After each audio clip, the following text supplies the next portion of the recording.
So you've decided to leave organizational life and start working for yourself. And part of doing that requires you to identify your USP, your unique selling points. And this is a really hard task, and I want to talk today about why.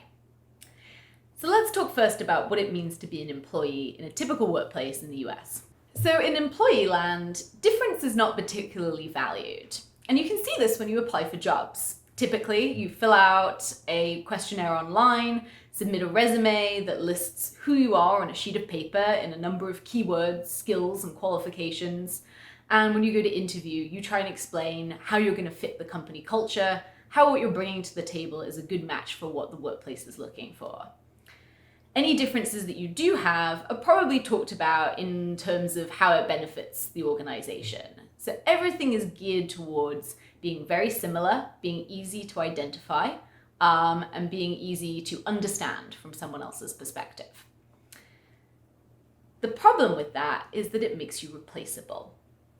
So if you are a list of keywords, skills, and attributes, and another person who is a matching list of those keywords, skills, and attributes can come along and do the job for cheaper, there's a good chance you're going to get replaced. And so what do? We get on the treadmill. We try and get extra qualifications. We go back to school. We try and get that extra certificate. We try and stay ahead of the game by adding keyword and certification and title to our resumes so that we can stay ahead and stay competitive. And you end up in this sort of cycle, right? You rack up more money, you rack up more debt, all to try and keep ahead and keep from being replaced. How did we get here? If you think about it, school sort of set us up in this system early on. School is designed to make you easy to quantify. Your grades, your achievements, the subjects that you take are all narrow and all put in a way that it's easy to put you against somebody else and rank you and stack you so that we can decide who's the best at any given job, role, or occupation. That works fine if that's the life that you want to be leading. If you want to get out of organizations, you need to figure out what makes you different and exploit it. And I think this is a really hard task for a lot of people because we're not used to thinking about what makes us different as a key strength. So try this exercise. Grab a piece of paper and write down a couple of keywords that define what is unique and special to you. I imagine that this is a pretty hard task. Nobody likes doing it, and I have a theory as to why.